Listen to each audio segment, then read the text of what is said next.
Okay. Hi, y'all. It's been a hot minute. I thought that this would be a good break from my current studies today because, man, are my classes just kicking my butt this week. I'm in finals right now, so I am very overstimulated and super burnt out, and I'm going to close that door because my dog is barking. Okay. All right, so I think that today I'm going to do a Q&A and just kind of see where that takes us. So I have a list.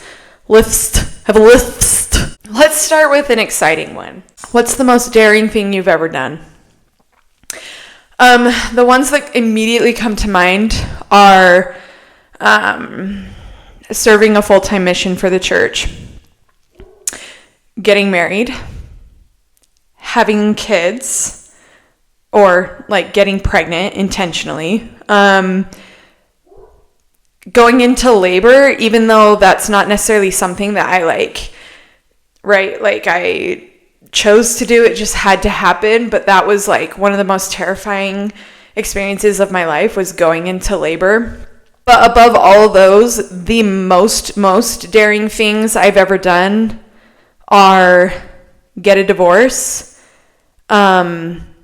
at the phase of life that I did that, with 4 really young children while I was in full-time school.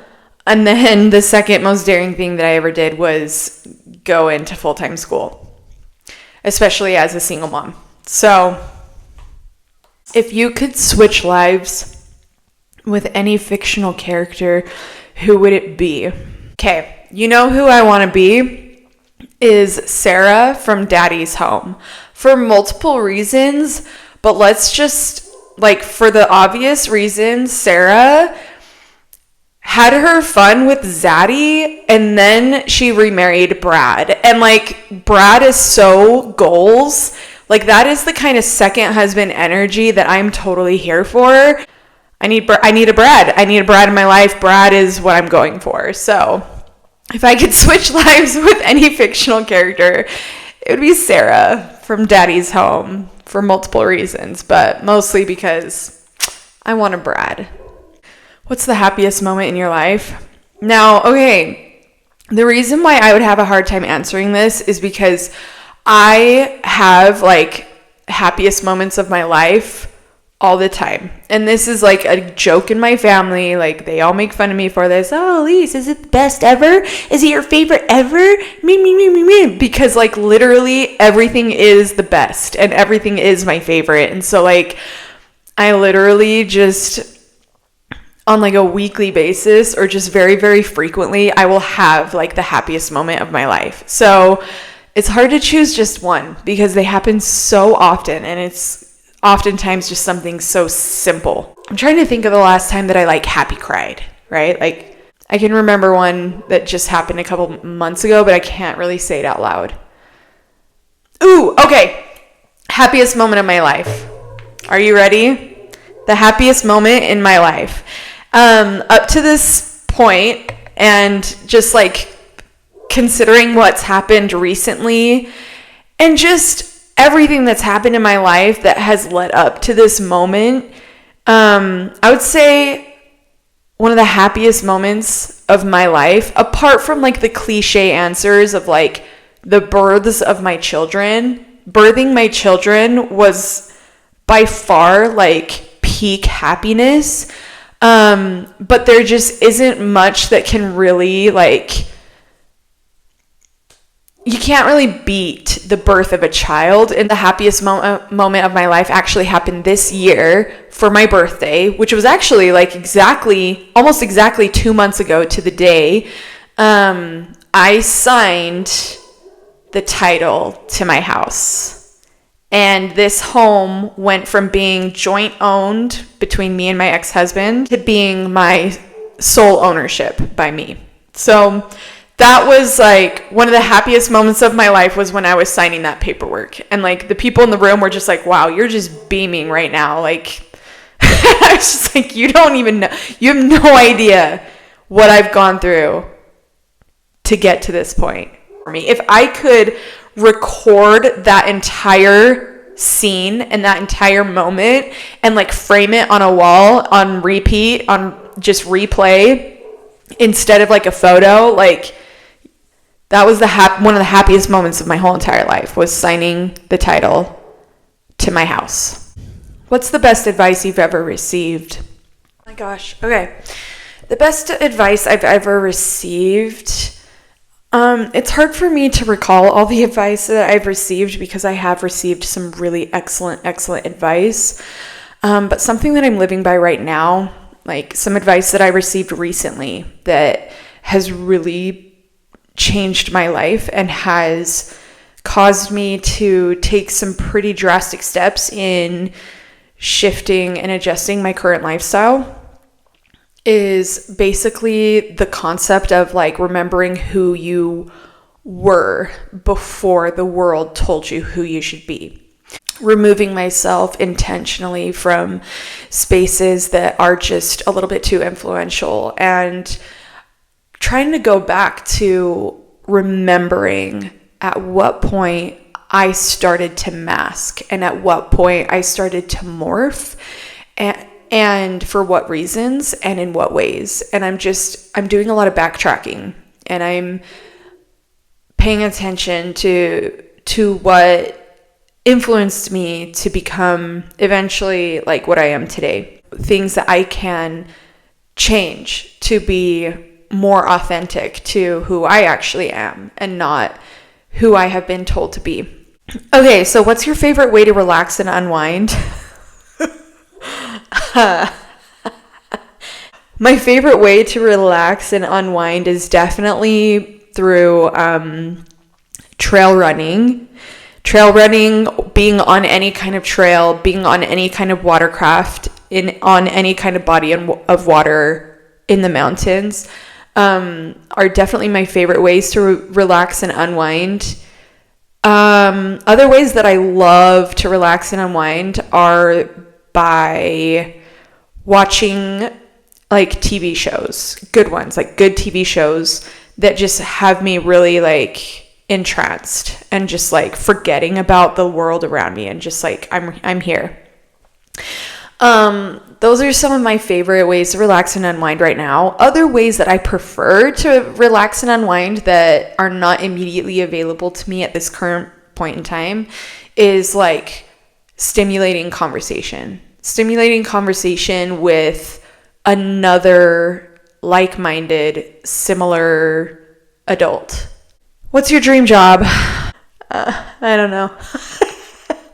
I don't know. It changes all the time, but I do have some dreams that I don't know that they would be considered jobs, but let's just go with it. So I would love to start a charity foundation. I would love to have a foundation that supports and sponsors single moms. And I'd love to be part of some really big shifts and policy changes around me. So whatever that would be, whatever influence that I would have, I don't know. But those are things that I want to do. Like, those are things that I have on my bucket list. If you could live anywhere in the world, where would it be? Of the places that I've already been, because it's hard. I mean, there are places that I haven't been yet that are on my bucket list to go, that are like number one on my bucket list and have been forever, and I just haven't made it there yet. But to live, like actually live, I recently took a trip up to Michigan, and I was up on Lake Michigan. That's one of my favorite places I've ever been, is Lake Michigan, and any of the cities along Lake Michigan. Charlevoix was stunning, and Mackinac City, Mackinac Island were all stunning.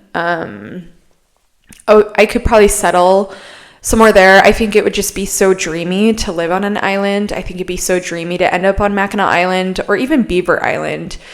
Just very, very dreamy up in that northern territory on a lake is just, oh my gosh. Apart from that, anywhere in the eastern United States, northeastern United States, are some of my favorite states that I've ever been to, and favorite regions of the world that I've ever been to. Something that doesn't have like a lot of city to it, definitely more rural and thick forest and thick shrubbery, like Western New York, for instance. Western New York is one of my favorite places. Harmony, Pennsylvania is one of my favorite places. Where is that? Missouri. There's an area in Missouri, and now I can't remember what it's called. Oh! Davies County, Missouri? Davies County, Missouri? Davies County, Missouri. That's one of my other favorite places I've ever been. Up in like Wasatch County. Is that right? So Wasatch County, Utah, is one of my favorite areas of Utah. I love Richfield, Utah. For some reason, it's just like so cute. Richfield, Wasatch County, Utah. Those are my favorite areas of Utah. Jackson, Wyoming is one of my other favorites. And then basically that caribou what do they call that? Caribou Targhee National Forest is one of my favorite places I've ever been. Okay, just to name a few of the places that I have not been to that I am dying to go to. And I feel like, oh, you know where else I feel like I could live is it called Seven Lakes? Three Rivers? Seven Lakes. Three Rivers, I think is what it's called. There's an area in Washington State that is beyond Portland, or maybe it's like right near Portland, that I fell in love with. Three Rivers, California, and then the Pacific Northwest. I think I could live anywhere in the Pacific Northwest. There's North Cascades National Park. So anywhere near North Cascades. I have not been there, but I have seen pictures and videos, and it kind of looks like the whatever that planet is that Avatar is based on. It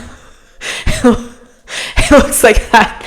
So there's just, I wouldn't want to leave the United States necessarily, but yeah, those are some of the places that I just feel like I could settle in, and I could settle in forever. Jackson, Wyoming is probably at the top of that list. Also adore San Francisco, California. Adore it. I adore San Fran. If you could have dinner with any celebrity, who would it be? Probably Taylor Swift. Right now, she's kind of my Roman Empire, and not only do I feel like she would be incredibly entertaining company, just like so entertaining and funny and fun and exciting and stimulating all at the same time, but I actually genuinely believe that she and I could be best friends. So I think that if I could have dinner with any celebrity, it would be her. What's the most spontaneous thing you've ever done? Gosh, please. This is so crazy. This is insane. This is like one of my craziest stories, okay? Maybe I should just like start from the beginning. The beginning, okay? In the beginning, I met this guy on a dating app, and we kind of talked a little bit, and then we stopped talking for a couple weeks, but then he ended up back in my DMs, and we FaceTimed, but then from there it was like 3 days straight of like nonstop talking. And then the weekend came, and he was like, do you have any plans today? And I was like, I don't know. What about you? And he was like, I was kind of thinking about coming to see you. And I was like, LOL. And he was like, no, really. And I was like, oh, okay. Well, I mean, sure. And he was like, or would you want to come see me? Because he lives out of state. He lives like two states away. And I was like, honestly, I would love to. And he's like, can I buy you a ticket? And I was like, sure. But first I have to find dog boarding for my dog. I can't just up and leave him here. I called around. I was unable to find dog boarding. And I was like, shoot, I'm sorry. I'm not going to be able to come to you. I can't find a dog boarding place. And he was like, well, what if I come to you? And I was like, sure. Sure. And so homie, within like 3 hours, was on a plane with a couple layovers and connections and ended up here. And went and picked him up at the airport. Never met this man before. And we had a fantastic weekend together. It was so much fun. But yeah, I think that was like probably one of the most spontaneous things I've ever done. Was fly some random dude from a different state here. I didn't fly him here. He flew himself here. And I just like let him visit me for the weekend. That was just insane. If you could have a conversation with any fictional character, who would it be and what would you talk about?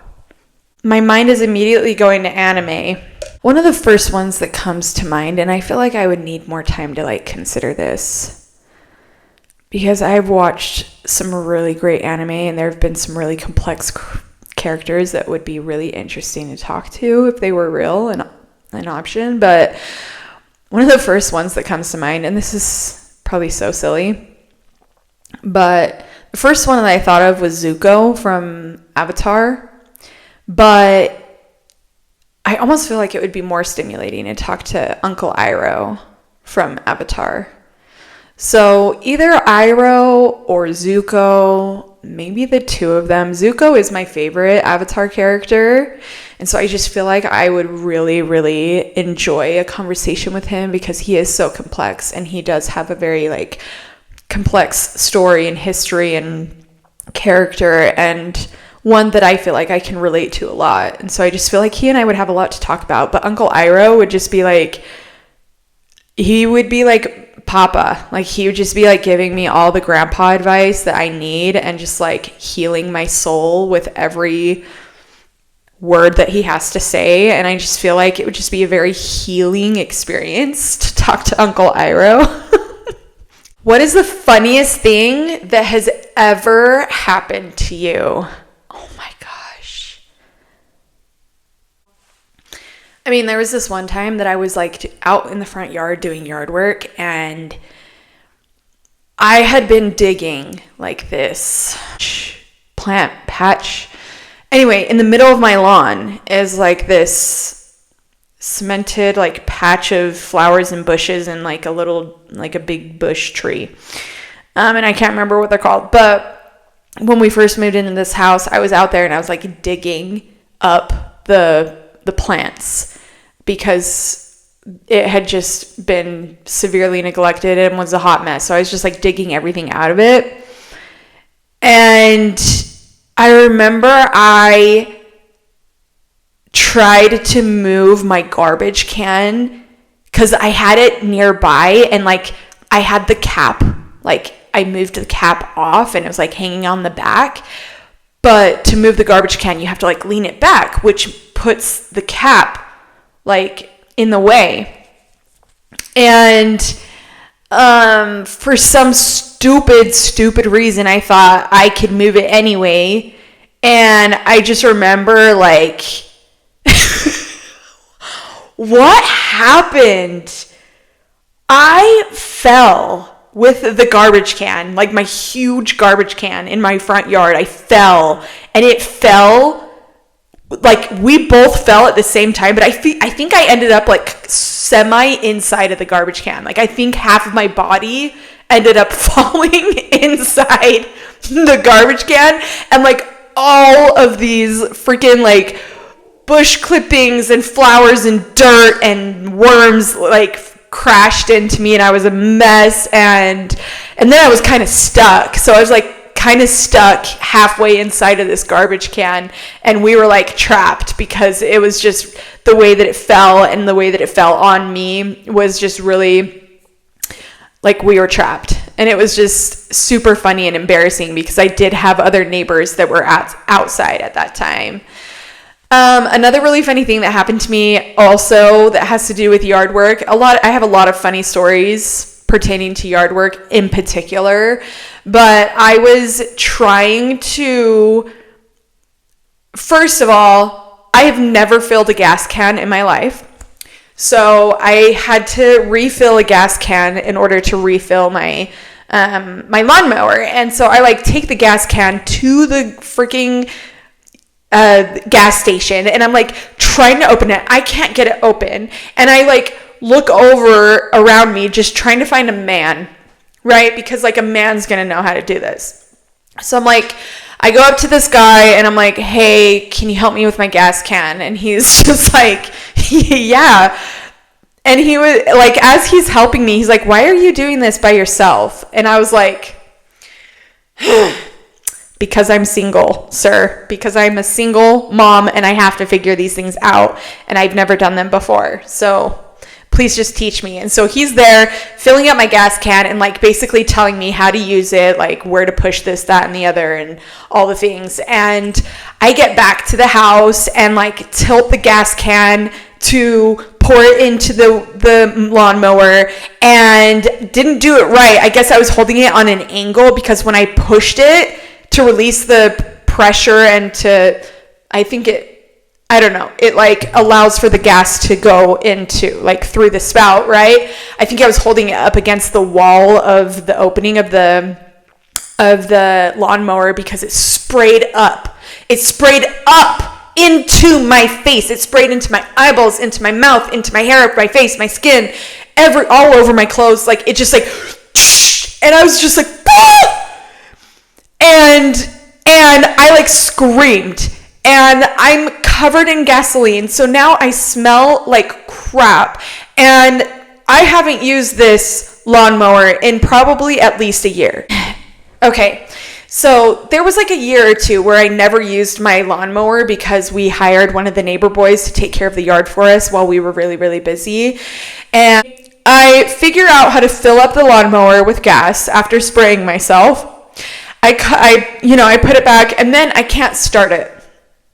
So I'm trying to start this lawn mower and can't start it. Luckily, we had people all over outside that day because they were out like clipping tree branches, and I like ran out to the corner and was like, hey, can you come help me? I can't get my lawnmower started. And it was somebody that I knew. Well, he couldn't get it started either. So he's like, well, go talk to that guy. And so then I go over to that guy and I'm like, hey, can you help me start my lawnmower? And he's like, yeah, let me take a look. And he comes and he tries and he can't get it started either. And he's like, okay, well, let me take you up to that guy. And I'm like, okay. And so now that guy who referred me to that guy is now taking me up the street to that other guy. And we're going from house to house to house. And I look and smell like actual garbage. And I'm covered in gasoline. Anyway, it was just like, it was just a lot. Okay. I didn't know how to do anything. And it was just one of those days that had me feeling just very inadequate. I just super helpless, just like a helpless little girl who just like can't even figure out how to fill up a gasoline can and can't fill up her freaking lawnmower without spraying herself in the face and her full body. And by the end of that day, you should have seen it. I actually did have recordings of this. I had green. I was green. I looked like She-Hulk. I was so green, like all the way. And my hair, I had green. I had grass like clippings in my hair. Don't know how that happened. I think it was because I was dumping, that bag of clippings into my big dumpster, and it just like and like flew back up into me. And so I have clippings like all over, and it was awful. It was disgusting. It was a terrible day. It was a terrible day to be a single mom and a single woman. So there have been some other funny things, like dating online has been a really entertaining experience, and there's usually some really funny stuff that happens all the time. And like I'll end up with like young people in my DMs, like teenage boys, for instance. Not young teenagers, but like, or supposedly, right? They claim that they're like 18, 19, 20 years old, but they'll end up in my DMs, and they're really funny. They're usually reaching out to me for, to do hanky-panky for hanky-panky, but the way that they word it, like the way that they ask me if I'm down is just like hysterical. There was this one guy, I wish I would have screenshot his message because it had me laughing out loud. Like, it was so funny. And so, although I don't appreciate having young boys ask me to hanky-panky with them, I appreciate their sense of humor. What's the most embarrassing thing you've ever done in public? Okay, we were at the pool and at my parents' house, and I guess that's not really public, but there were multiple sets of eyes on me at this time. And my third child was swimming and like walking his hands back to, he went over to the deep end and he was coming back to the shallow end. Somehow he let go or slipped off, I don't know, but he was like low-key drowning, but I heard him, and so I like dove in to grab him. He was fine. Nothing happened. He was fine. We got him like really quickly. But my swimsuit fell below my parts, and I wasn't thinking about that, okay? Because all I could think about was my son. And as I'm like climbing out of the pool, I noticed that my swimsuit is like down here. And I was just like, I know of at least 2 people who were witnesses to that and have seen the top half of my body. So, yep, that was very, very, very embarrassing. What's the silliest nickname you've ever had or given someone? I am a silly nickname giver. I feel like everybody that I have a relationship with, I give them a silly nickname, especially men. My kids all have like 12 nicknames each, and they are super silly. So Milani, I call her child, like child, but like with an accent. And I don't say child, I'll say child, like that, child. And then I'll say like, what else do I call her? Lately I've been calling her Blarney. Jaira has probably the most nicknames of everyone, and lately I've been calling him Jawala or Jawala Bear. Jawala, or I'll like combine Jawala with something else. And I can't remember what I called him the other day. Jawala-saurus or something. Jawala-saurus. One of his first nicknames was Banana and Banana Boy. We'd call him Jana Banana or Banana Boy. Eden, we call her Beady. So there are silly nicknames that I've given to people that have to remain a secret because they don't know that I gave them that nickname, and they don't know why I gave it to them, and it would offend them if they knew. There were 2 guys that I was dating recently, and I dated them mostly separately, but there was a time where it kind of overlapped. And I combined their names because like I was just having boy trouble and boy drama with both of them. And so I started combining their names. I like shipped their names and started calling them Samanthony. So like anytime I'd call my brother to tell him, like give him a recent update of the drama, I'd be like, so you want the latest tea on Samanthony? So my brothers, I give them silly nicknames. One of my brothers, I call him Brosif. My youngest brother, I call him Brussels sprout, but we never say Brussels sprout. It's always bubble. Okay, we have a nickname for one of our favorite actors, James McAvoy. We call him Jamesy Wamesy or just Jamesy. I named my car Call Her Daddy. And then all of my nicknames on all of my devices throughout my house have something to do with daddy. So like my profile on Amazon and like Alexa knows me as this, and this is my profile through Alexa and through Amazon and Prime, is Slay Daddy. So like whenever I talk to her and she hears my voice, she'll say like, "Good evening, Slay Daddy." And then my nickname for my kids is my little monsters. Like I call them my monsters or my monstrosities. And so their profiles on like our streaming services are monsters or monstrosities. So yeah, nicknames is definitely my thing. I have funny nicknames for probably most of the people that I know. If you could create a new holiday, what would it be called and how would it be celebrated? I would probably create some kind of baddie holiday for baddies, girls, like girl holidays, like holidays for girls.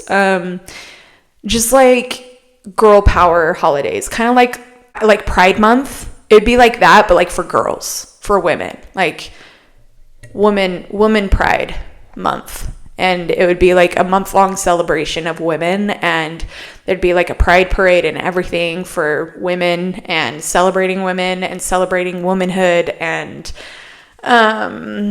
free drinks for women, and and just like spoiling women. So I think that's what I would do for sure, is just like something involving celebrating women. If you could have any animal as a pet, mythical or real, what would it be and why? There's those silly black little like spiky fluffy fuzzy things in Spirited Away. The ones that kind of like run errands and like carry her shoes. You know what I'm talking about? Like those little fuzzy things, those black fuzzy things. I think those are super cute. Also from the tree spirits or the forest spirits or tree spirits, and they're kind of creepy and disturbing, but they're also just like so cute. Now I can't remember which one it was from, if it was from the Princess Mononoke or remember, but yeah, there's like these little tree spirits that are super cute. There's some really cute creatures from Studio Ghibli films that are adorable. Calcifer from Howl's Moving Castle is one of my favorites. I think I would love to have a little Calcifer. Like, what the heck? Like, he's just like the greatest little creature. Little Calcifer, that would just be so fun. I definitely think that I would want like an interactive pet, an intelligent pet, and a helpful pet. So Calcifer would be pretty cool. What's the most bizarre food combination you can think of? The most bizarre food combination that I can think of? No. Let's talk about some bizarre food combinations I've already tried that were fantastic. I had I think in San Francisco, I had this like luxury pizza that was to die for, and it was gluten-free. So like, and oh my gosh, pizza sounds so good right now. I'm going to go get pizza. Okay. It was so good. And I want to say that it had like figs and goat cheese and like a honey balsamic vinaigrette drizzle, and I'm trying to think of what else was on it that was like unexpected, but it was so good. Our food, I love bizarre food combinations, actually. Like this is like literally my thing. I made a meal a couple weeks ago, maybe it was last week or 2 weeks ago, where I made a girl dinner. But I kind of made it like a gourmet girl dinner, and I had smoked turkey legs or wings. And so I had this smoked turkey that I put on top of sweet potatoes, and with this honey goat cheese. Oh my gosh, the honey goat cheese in combination with the smoked turkey was just fantastic. fantastic. Highly recommend. It's just been a while. I haven't gone out to eat in a very, very long time. I don't usually go out to eat, and I don't do a lot of cooking either. I don't have time for that. So I don't know. Bizarre food combinations. Something that I do that's really bizarre is, and I don't do this anymore just because I don't eat chips usually. I don't typically eat chips. On occasion I will, but I grew up in a household that like chips was a staple. Like you could not leave the grocery store without multiple bags of chips. And plain Ruffles potato chips. If you take plain Ruffles potato chips and dip them in sour cream and then drizzle it with like Cholula hot sauce, my personal favorite hot sauce right now is Valentino, but if you can get your hands on San Luis hot sauce, greatest of all time, okay? So dip your plain salted Ruffles potato chip into sour cream and drizzle it in hot sauce. Mwah! Yes! Or you know what else is like one of the best hot sauces of all time? Probably the GOAT of all time. Of all hot sauces, besides San Luis and like Mateo's salsa is so freaking good. My favorite that's pretty easy to come by if you have one of these nearby is the Del Taco Del Scorcho sauce. The Del Scorcho, I can drink it. I'll crack open one of those packets and like suck it out. It's so good. Okay. I think that's good. I think that's enough for today. I think I need to go get myself some gluten-free pizza because I probably won't be able to sleep tonight until I get some of that in my mouth. And then I have a lot of studying to do with finals. So this was a fun little break from studying, and this was actually really good. This was a really great like distraction because, oh my gosh, I was low-key on like a spiral. No, not even low-key. I was hardcore on a spiral. I needed to like derail that roller coaster, and this was exactly what I needed. So this has been fun. Let me know if you want me to do another one of these. This was really fun. I really enjoyed this, and let me know what your favorite answer or favorite question was too.